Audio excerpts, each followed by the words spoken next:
We are not ready to give our freedom to this terrorist Putin. That's it. That's why we are fighting. That's it. Welcome back, Defenders. Jake here. President Zelensky dropped the F-bomb on national television here in the United States.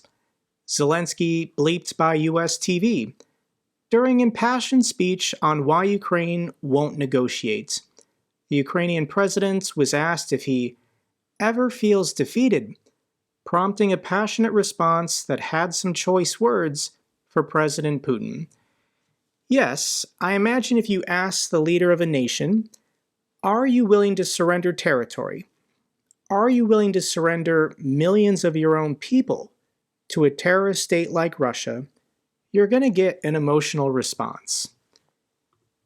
At the same time, Ukraine keeps scoring victories. Russian warship seen badly damaged by Ukrainian cruise missile. The brand new, heavily armored Russian corvette Oskol is confirmed to have been badly damaged in new imagery after a Ukrainian missile strike. So the day after, this is the shipyard near the Kerch Strait Bridge. This was the satellite image, potentially showing damage to the ship. We needed to wait until a Russian soldier took a picture, and here it is. So this ship will never sail again. It was directly hit by 2 French Scalp cruise missiles, Ukraine confirmed. And this is what the ship looked like more or less a couple weeks ago before it went into the repair yard. And this was a very important ship for the Russians.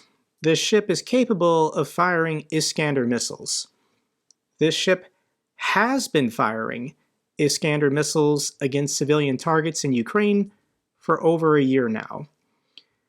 And the ship wasn't even that old. Vladimir Putin attends keel-laying ceremony for the Navy's new warships. This was July of 2020. So the ship only lasted 3 years, and Ukraine got it for good. There also is now a video online showing the moment of impact. This is Russian CCTV camera from the dock monitoring the ship. I can't play it, but I'll link it down below if you want to see the moment of impact for yourself. So Russia just lost another warship. They have to do something to show their people they're responding.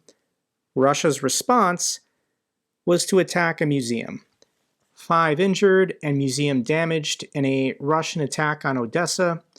Russian forces used Onyx and Iskander missiles in the attack, with blast waves damaging the museum and several high-rise residential buildings. So this is the historic downtown of Odessa. The entire neighborhood is a UNESCO heritage site, and Russia continues to do their best to destroy the city of Odessa.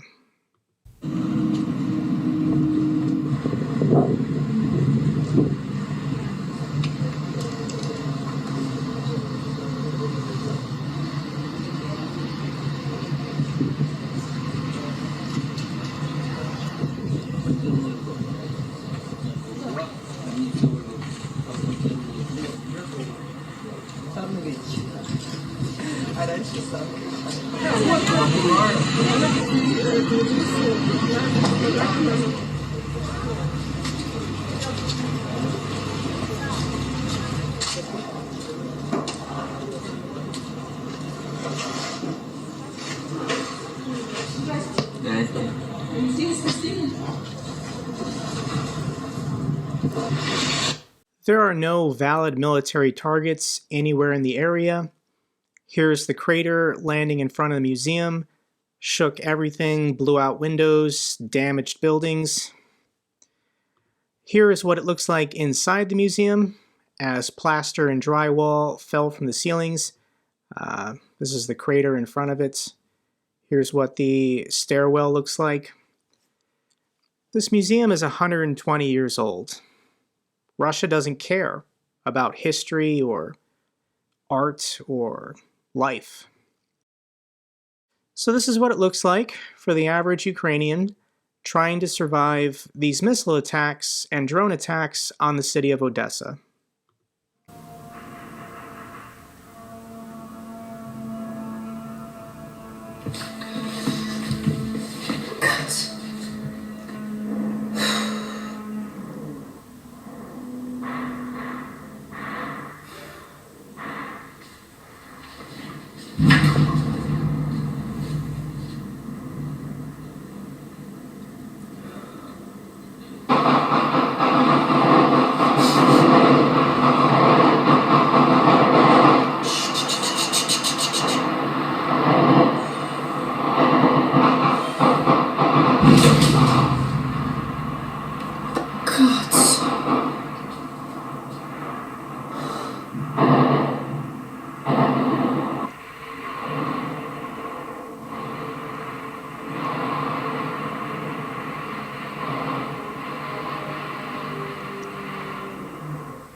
In the video, you can hear all the air defense systems going off, trying to shoot down these Iranian Shahed drones.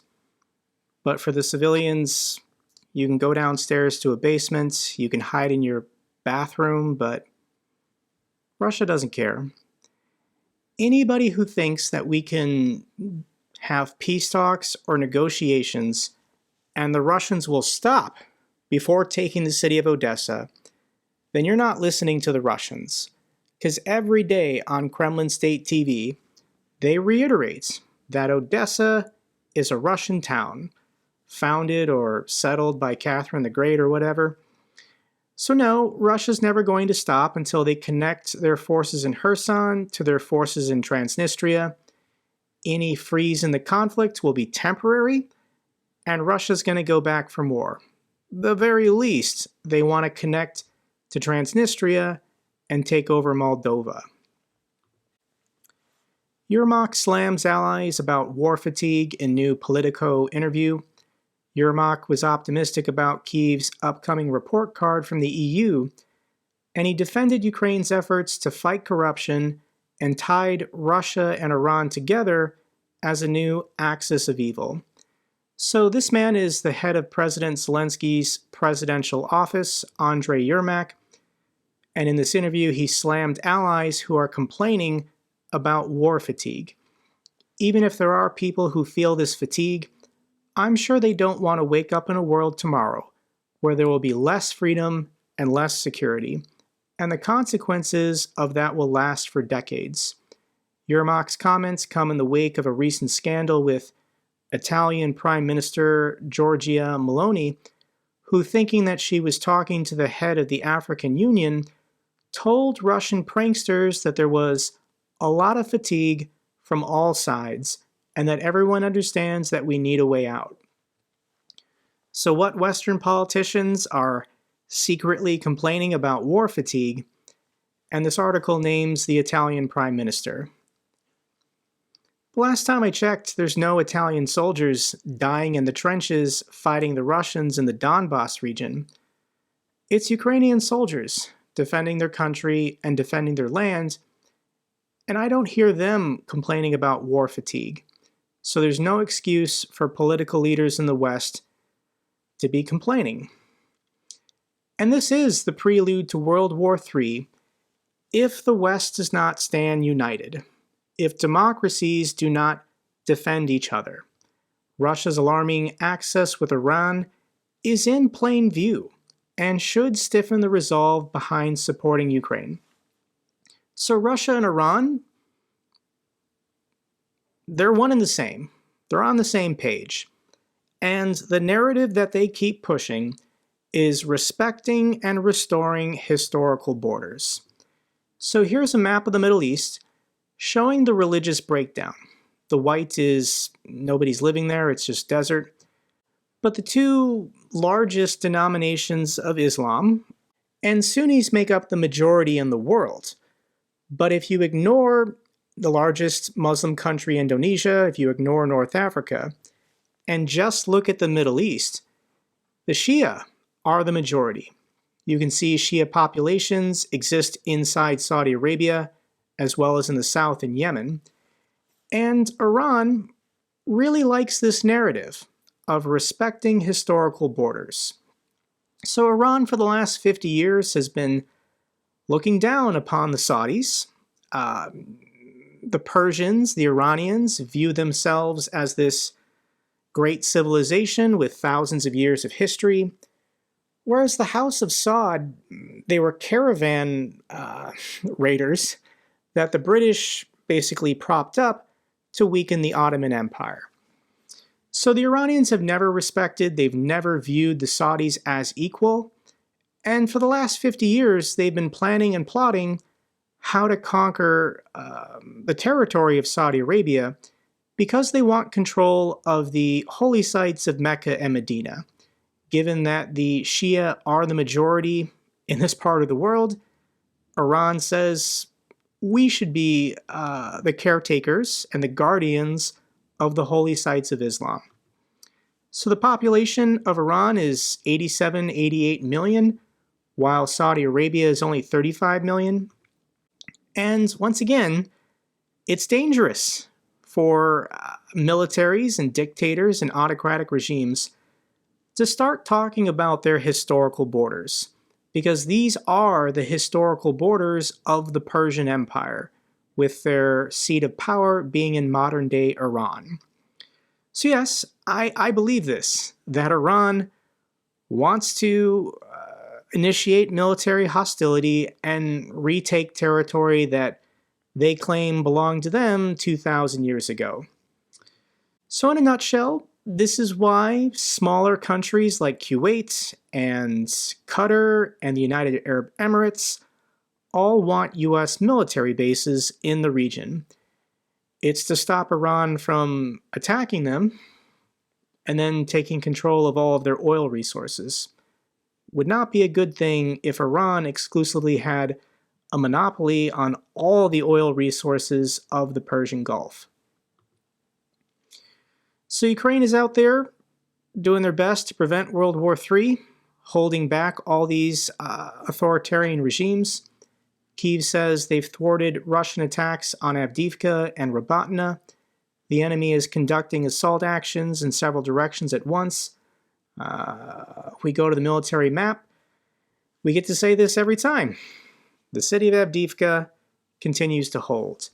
After almost a month of relentless attacks and shocking casualties sustained from the Russians, more or less, the city of Avdiivka continues to hold, and Russia's progress in the north is only marginal. It's not alarming yet.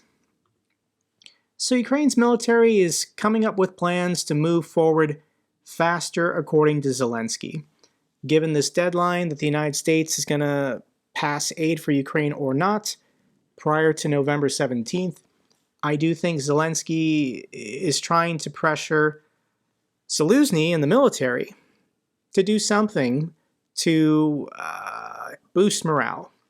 I do think that a strike on the Crimean Bridge with ATACMS probably is coming this month. This cruise missile strike on the shipyard in Kerch, that was pretty impressive. I think Zelensky knows that this is a game of perception, a game of opinion, a game of politics, and Russia's out there every day doing everything they can to weaken support for Ukraine. So Ukraine, the last couple weeks, months really, has been doing these cross-river raids in Kherson. The Russians care the least about this region, and they're also worried the least because the river performs as a nice barrier. With that said, they don't control the bank of the river. All of the Russian forces and their fortifications are a couple kilometers back from the shoreline. So this gives Ukraine wiggle room to get across with boats, conduct raids. These are like special forces. But there are pictures showing some interesting developments, potentially of boats getting across the river. Here's a funny headline that people online have been laughing about the last day. Exclusive. Russia's Putin to stay in power past 2024. Yeah, I mean, that's the most obvious headline ever. But Reuters is claiming that this is an exclusive and that they've got sources to confirm it that Putin is never leaving office. He's never giving up power. Pretty obvious to everyone, but according to Reuters, they got an exclusive. Here's a crazy clip.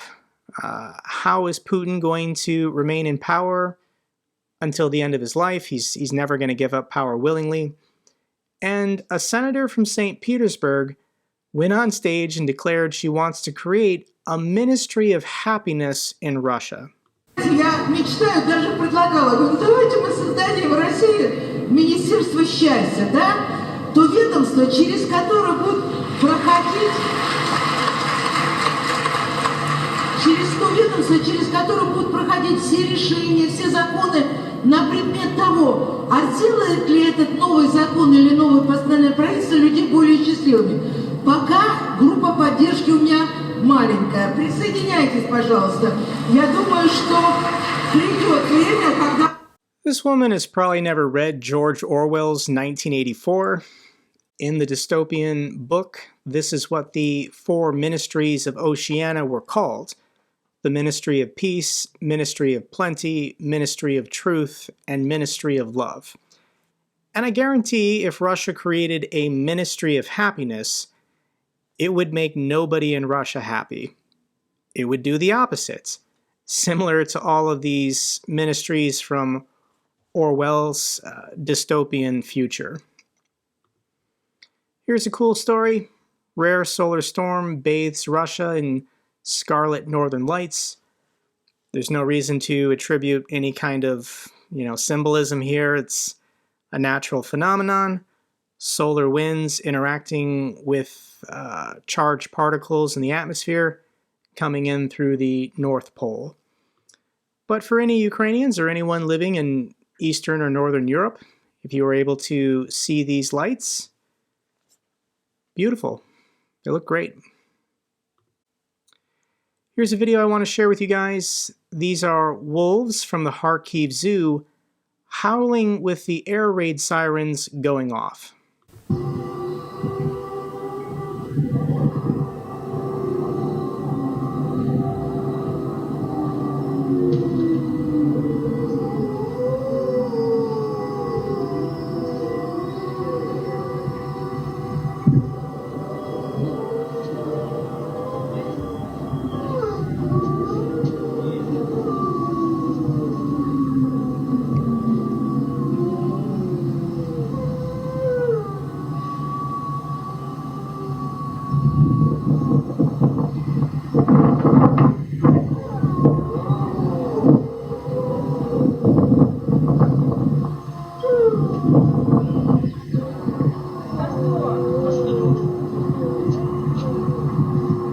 Beautiful creatures. Final clip, I just want to hear this one more time. We are not ready to give our freedom to this terrorist Putin. That's it. That's why we are fighting. That's it. Well said. That's all for this update video. Glory to Ukraine, glory to the heroes. If you found this video informative, give me a thumbs up. Best way to support the channel. Comments and questions, let me know down below. I love hearing from you guys. Till the next video, keep defending the truth, keep defending democracy.